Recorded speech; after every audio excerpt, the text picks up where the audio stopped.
things which are very important for today. I think unity between Europe and Ukraine, and also unity between Europe, Ukraine, and the United States. There are some things which we can't manage without Americans, things which we can't manage without Europe, and that's why we need to make some important decisions.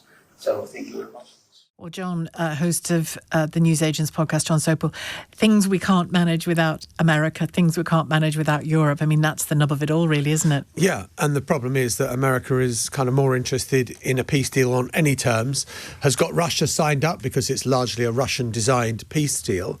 And why can't Zelenskyy just accept, please, can't we just accept that you're going to have your country carved up and that you're going to give up land that Russia hasn't even managed to take despite 3 years of war? And Zelenskyy, understandably, is thinking, oh, hang on, what on earth good is it to do it? And what are the security guarantees that stop Russia coming again and taking another chunk out of the country until it eventually erases Ukraine from the map? And so you can see why Zelenskyy is worried and why he needs European support. And I'd also say, Sheila, there was a document that came out over the weekend. It's a 30-page document from the Americans called America's National Security Strategy, which might sound like the most boring document that you could ever... I was actually watching the Formula One Grand Prix and got so bored of motor racing that I read this whole document yesterday. But it's going to be pretty historic, this document, isn't it? It's unbelievable. In the long run. Yeah. Oh, my God. It talks about how, broadly speaking, it's so hostile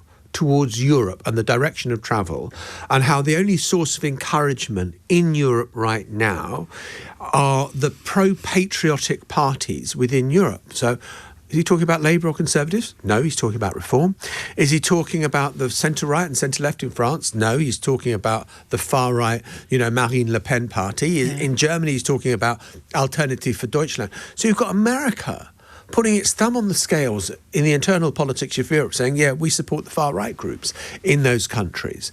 And so, you have got an America that seems pretty hostile towards Europe, questions whether NATO can continue to function if Europe in 20 years is majority non-European, whatever that means, i.e. immigration has been let rip and they're not European countries anymore. And what does America need to do to course correct in Europe, which sounds like a threat? And so it really is an extraordinary document. The one country that has come out and really welcomed the new American national security strategy. Any prizes for guessing? Hungary? Russia. Okay. And that tells you a lot that you need to know. And, you and I have often spoken about US moves under Trump. And there's been a sort of pinch of salt added. Is there a pinch of salt here or not? No, I think that this is... if you look at the history from the Second World War, of America and Europe, the Western Europe... in lockstep together, in NATO, in the priorities about the spread of democracy and the value of free speech and the rule of law and all the rest of it. And this document feels like, whether it was George W. Bush in the White House, a Republican, or whether it was Barack Obama, a Democrat, or whether it was John F. Kennedy, or whether it was Eisenhower. There was a common landing strip, wasn't there? That you would tilt 5 degrees one side, 5 degrees the other, depending on whether it was Democrat or Republican. But broadly speaking, the American foreign policy remained the same. This is a breach of everything we have known in terms of the articulation of this policy, that it sees the Western Hemisphere as its sphere of influence, and people have got to do what we like. We were exporting MAGA to... So, you've got the contradiction of America first, which is, we're going to pull up the drawbridge. We don't really care what happens in the rest of the world. You guys can get on with it. We're not interested.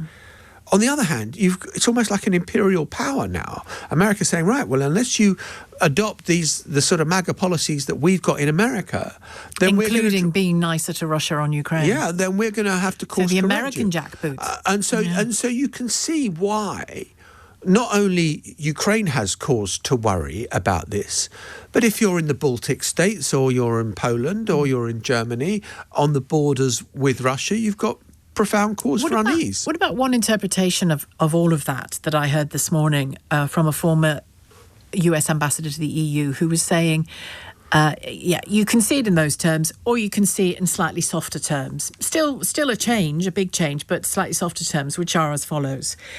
We're really not going to do what America used to do in NATO when it comes to your European battles, your European fights. You can't assume anything about America now. We're still in NATO. We'll support things, but we won't lead them. When it comes to Ukraine, when it comes to Russia, this particular fight, you're broadly on your own. Off you go. Deal with it. Spend more money on defence. Arm yourself. You do something about Putin. So there are two parts to that, which I think are really interesting. I think that, look, part one, does Europe need to do more to step up? And has it been too dependent on the United States of America and has been kind of hiding behind the economic power of America to fund NATO? Yes.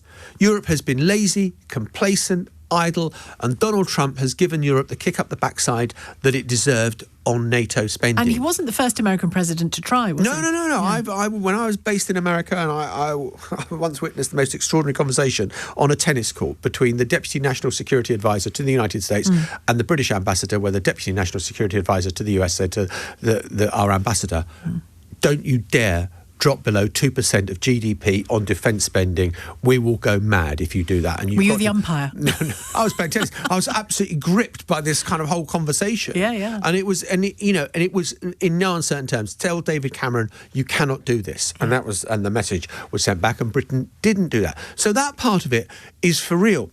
But if America is still in NATO, does it still believe in Article 5 and the idea that there is collective security? An attack on one is an attack on all. Is America still our ally? Question mark. And that's the big fear. That's the big question. The big fear and the big question, yeah. Gosh, thanks very much, Jon. Always good to talk to you. How's your tennis these days? Yeah, dodgy knee, but still good. I don't think I'll be playing Wimbledon this year. I'm just going to say that. It's a shame. Put it out there. Well, the greats are out. Why shouldn't you be? Jon Sopel, host of the News Agents podcast, which, as usual, drops at 5 o'clock today. You can listen or download it on our free Global Player app or the new LBC app.